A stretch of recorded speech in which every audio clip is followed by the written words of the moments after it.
Hey buddy, how you doing? Say hi to YouTube. Come here. Hey. Hello YouTube. We're at our video production facility, way out in the middle of nowhere, about 100 miles from the nearest town. We like seclusion. And this is where we make our car videos and broadcast them all over the world, just for you. And I see they sent us a nice Ford F-150 this week. And I wanted to do the video out here, but unfortunately this is April. Time when all the rattlesnakes come out of their holes and they're hungry and they're mean, looking for someone to bite. And all morning they've been going after me. So I'm afraid we're going to have to take this truck back to our city test facility before I get eaten alive out here by these vicious reptiles. We've got a long way to go, so let's hop in the truck and get this video going. For those who want to see what the new Ford F-150 does off-road, well, this is going to be the off-road portion of the test. Pretty smooth. Going to be interesting to see how this truck drives for the next week. Didn't we meet down the road? Yeah, look at those horns. Nice doggy. Down, boy. Well, looks like we got ourselves the all-new, totally redesigned from bumper to bumper Ford F-150. Although in general, it really doesn't look that much different from last year's model unless you go to attention to detail. My, this is a big one. Well, long one anyway. And this one's loaded up with everything, so it's 77,000 smackers. There are 6 engine combinations available in the Ford F-150. The latest one for 2021 is the 3.5 EcoBoost Hybrid with the Power Boost emblem on the door so you know what you bought. I'm not going to cover the entire truck from front to rear with all the features in this video.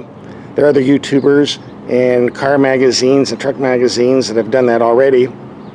So you might say, then why are you watching my video? It's very simple, because in this video we're going to cover the fuel economy in the real world, because Ford's making some spectacular claims about fuel economy figures. We're going to see if it's true. If I'm spending 77 grand for a truck, I would certainly want to know if that's true, right? The standard 3.5 EcoBoost puts out 400 horsepower, 500 foot-pounds of torque. EPA is rated at 17 mpg in the city, 23 on the highway, and 20 overall if you order four-wheel drive. On the hybrid, they toss in an electric motor, a powerful battery, boost horsepower to 430, torque to 570. EPA mileage is rated 24 in the city, 24 on the highway, and 24 overall. Nice mileage if you can get it. We reckon up a lot of miles to find out if that's really true. Curiously, the base 3.5 EcoBoost is rated at 14,000 pounds maximum towing, but the hybrid, even though it puts out more torque, drops to 12,700 pounds. Don't know how that works, but those are the specs as I read them. I will say, in the hybrid's defense, with the extra torque, it's probably a lot easier to tow under 12,000 pounds than with the 3.5, you know, it has a higher capacity. I haven't done it, but that's what I would think. Torque rules when you're towing. Horsepower doesn't mean much. That's why most people go to diesels. And since I'm standing here in front of the headlights, Ford has some nice new LEDs on this new truck. Let's take them out in the dark and see what they do. It's dark enough. Let's take these lights out and see what they do. Look pretty bright. And here's what the rear view camera looks like in the dark, in case you're curious. And here the low beams are on a wall 100 feet away. Pretty bright. I thought the height would be taller, considering this is a tall truck, but guess not. Go to high beam. Nothing extraordinary, but pretty good thus far. And here we have a fence that's 240 feet away. And a building behind it that's 340 feet away. Lights up everything pretty good.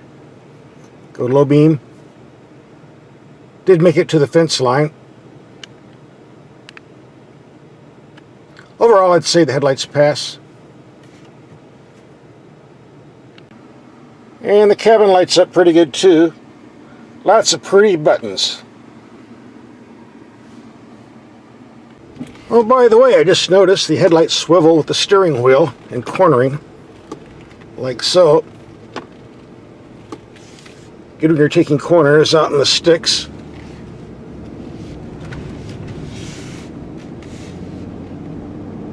Good to know. Let's take a quick look in the cabin, and a lot of YouTube reviewers have been telling us how the interior is far, far superior to the older F-150s, at least as far as looks. Okay, maybe so, but up close there are a few things that kind of bother me. I'll show you. For a lot of people, this is going to be a working man's truck, or working woman as the case may be, and a lot of those folks wear gloves. So you need big knobs, big switches, big buttons. I don't see too much of that here. Not too bad, but come on. These could be larger, and they're not. Same thing over here. More like a car than a truck. Not a deal killer, just kind of bothers me. That's one thing I like about Toyota trucks. They're not that fancy on the inside, but they have big, giant knobs, which is what I prefer. And number two, one thing I do not want to find in a truck are little switches and buttons and levers that wobble. Got a lot of wobble, wobble, wobble, wobble. Does not inspire confidence. And for all you viewers out there that have a lot of experience with trucks, you know the drill. Things like this fall off. $2 part with 300 labor to put it in because I got to take the whole dash out. Now, I'm not saying that's going to happen on this F-150. I'm just saying it'd be nice if these were a bit sturdier. That's all. Again, not a deal killer. Next up, Ford uses the traditional stick shift on their automatic 10-speed transmission, which is slowly being replaced on other trucks by a knob on the dash, and for good reason, because this takes up a lot of room, gets in the way. A knob on the dash doesn't.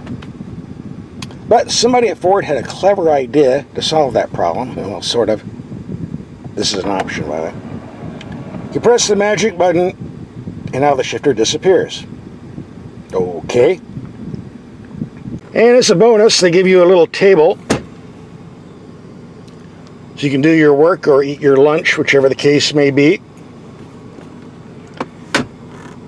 Well, it solves the problem, I guess, but then again, if you had a shift knob on the dash instead of this, it wouldn't be an issue anyway. And you have to wonder, do I want to do this every time I start the vehicle to give myself room here? What happens if I'm four-wheeling somewhere, 100 miles to the nearest town, and I press this and it doesn't come up? How do I drive the truck? Make some comments in the comments section and let me know. This is interesting, but I still think a knob on the dash would have made more sense, but this is what you get. Again, I believe this is an option on the fancy trucks. On the regular Ford F-150, you just get a shifter. Impress your buddies, though. The glove box is a bit small for a full-size truck. I'm surprised, but in all fairness, you do get another glove box up here on top, so I guess that's okay. Just a footnote here. One of the reasons the automotive press has been raving about the new interiors and how much they like them on this new 2021 F-150 is because Ford sent all the vehicles out in the press fleet with the upgraded King Ranch package. It says so right here. And the King Ranch gives you lots of upgraded leather, fancy trim, good carpeting. So of course it looks good. I think it looks good. As far as the basic work truck F-150, I've not sat in one of those. I don't know what they look like yet. But yeah, the King Ranch is nice if you have the money. In this case, 77 grand worth. First half of the video show and tell is over. Second half, we're going out and do some driving, get some real world fuel economy figures, and I assume that's what you're here for, right? Other YouTubers don't do that. They just read the EPA figures, and that's no good. That's why you need to watch my videos. I was told this F-150 has Ford's variable power steering system, and I guess the way it's supposed to work, when you're driving slow, the ratio is very quick, and when you're on the highway, it slows down a bit. And that means you never really know how it's going to feel, and I find it very awkward. And it's not something I would want, especially if I drive somewhere where I'm taking a lot of corners. I don't care for it, but you might. That's why you should take a test drive and see which power steering system your F-150 has. As we do in all our videos, we're going to take some speed humps at 20 miles per hour and see what type of ride we get on impact. Which might be hard to do. We have a drunk up ahead who passed out in his car and is blocking the way. We'll have security remove him later on. In the meantime, here's bump number 1. Wow, pretty smooth. A bit of hop on the rear bed, but the bed's empty. You would expect that. Number 2. Hey dude, wake up. Number 3. And number 4. That was the nasty one, by the way. Went over very smoothly.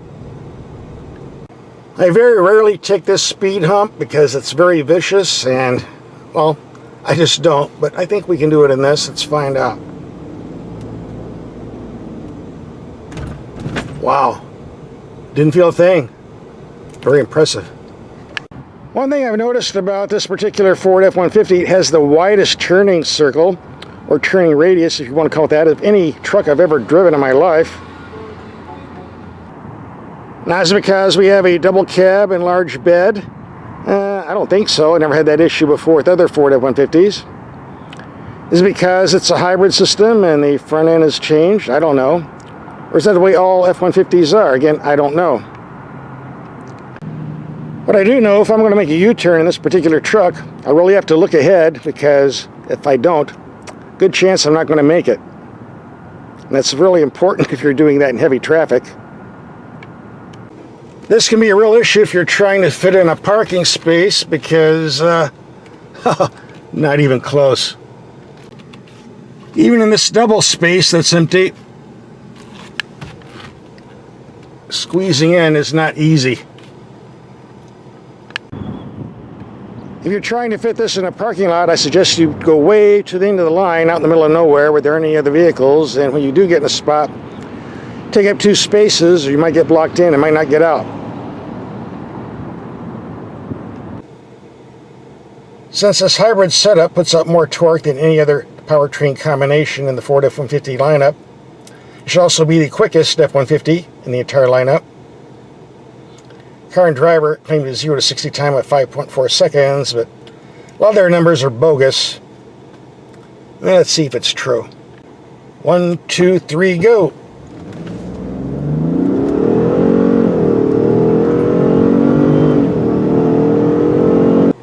And let's do one more.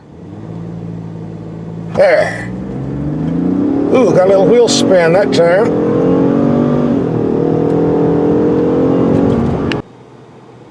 I will admit this thing's got guts.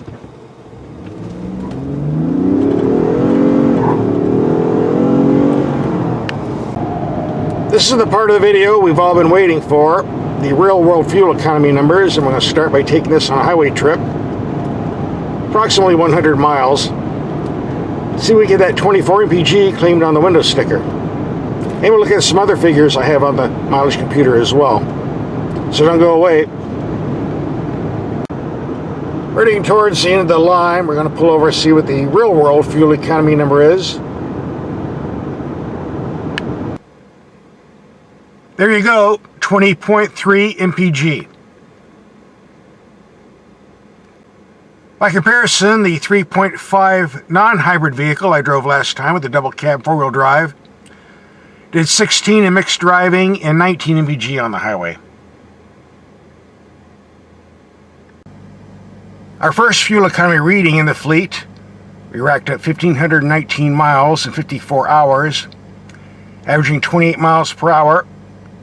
Overall average was 18.2 miles to the gallon. Then the vehicle racked up 2,400 miles, averaging 27 miles per hour, 18.4 mpg average. Pretty consistent there. By comparison, the non-hybrid 3.5 EcoBoost we had last averaged 16.5 mpg in overall driving. And that was the double cab 4x4 model, just like this. A difference of about 2 miles to the gallon. And thus far, we've racked up 2,916 miles, and the overall average is still around 18 mpg, 18.3 to be exact. I think that seems to be the magic number. So the million-dollar question, how much does the hybrid cost over the non-hybrid, and how many miles will you have to drive for the system to pay for itself? Well, according to Ford's figures, as I'm seeing it, the hybrid system adds around $2,500 to the cost of the truck. If we go by the EPA figures, 23 to the gallon for the non-hybrid and 24 for the hybrid you see here, no savings if you're driving on the highway, no savings at all, no point in getting the hybrid. On the other hand, in mixed commuting, the 20 mpg for the 3.5 without the hybrid and the 24 for the hybrid, after about 100,000 miles, you'd save about $2,500 in gas at today's prices at $3 a gallon. That'd be your break-even point. If you compare the heavy-duty city driving at 17 mpg for the base 3.5 versus 24 for the hybrid, you'd break even around 50,000 miles. But these are EPA paper figures, keep in mind. If we take my mixed commuting figures of 16.5 for the 3.5 versus 18.5 for this hybrid, that's a 2 mile per gallon difference in my book in the real-world driving. And I calculated it would take 125,000 miles for the system to pay for itself. Here's the bottom line. If you're using your truck for a living, like hauling stuff, the extra torque of the hybrid might definitely work for you. Or if you're someone who puts on a lot of miles every year, again, the hybrid might work for you because of the slightly increase in fuel economy. But if you're somebody who just drives normally, like 12,000, 15,000 miles a year, doesn't haul that much, you're probably better off getting the Ford 2.7 EcoBoost, which is the best all-around engine in the Ford lineup. But since Ford offers 6 choices to place under the hood, there's something for everybody. Take your pick. Here's some links to other expensive monster trucks we've driven lately. They guzzle a bit more gas than this. Just click and watch.